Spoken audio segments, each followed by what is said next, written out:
అహో ఒక మనసుకు నేడే పుట్టిన రోజు, అహో తన పల్లవి పాడే చల్లని రోజు. ఇదే ఇదే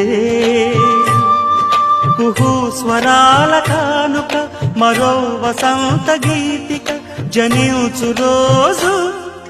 అహో